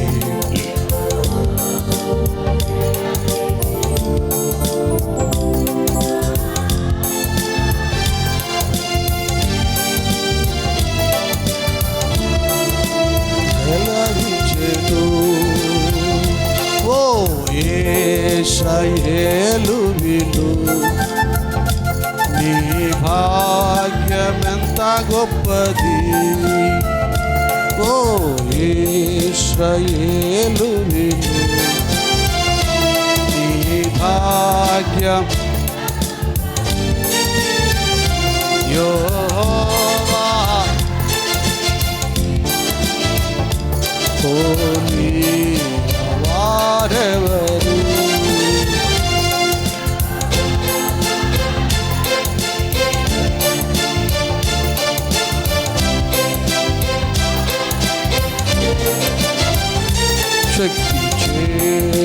కాదనెను, బలముతో ఇది కాదనెను, శక్తి చేత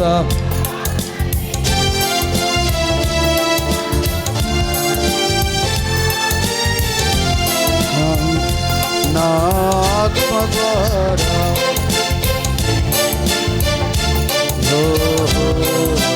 సెలవిచ్చేది.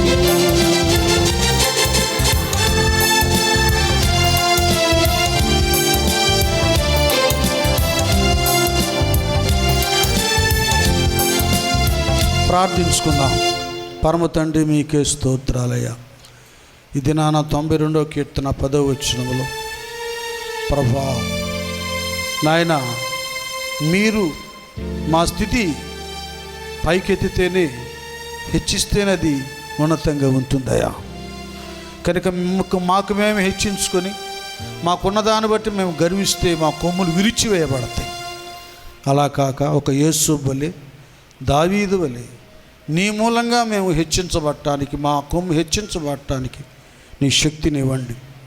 క్రొత్త తైలముతో అభిషేకించబడినట్లుగా పాత నిబంధన కాలంలో అయా దావీదు యేసోబులు ఎలాగో అభిషేకించబడ్డారు, ఈ క్రొత్త నిబంధనలో నీ ఆత్మతో మేము నింపబడిన వారమై, మీ ఆత్మ నడిపింపుతో పౌలు, శీలలు, పేతురు, యోహానులు, ఫిలిప్పు, స్టెఫనుల వలె సాధనాలుగా వాడబట్టాను సహాయం చేయి. సంఘ బిడ్డలందరినీ ధైర్యపరచయ్యా, దీవించు. తత్తరి కార్యక్రమం అంతట్లో మీరుండండి. యేసు నామమున వేడుకుంటూ ప్రార్థిస్తున్నాము తండ్రి, ఆమేన్. కానుకలు స్వీకరించబడుతుండగా పాట.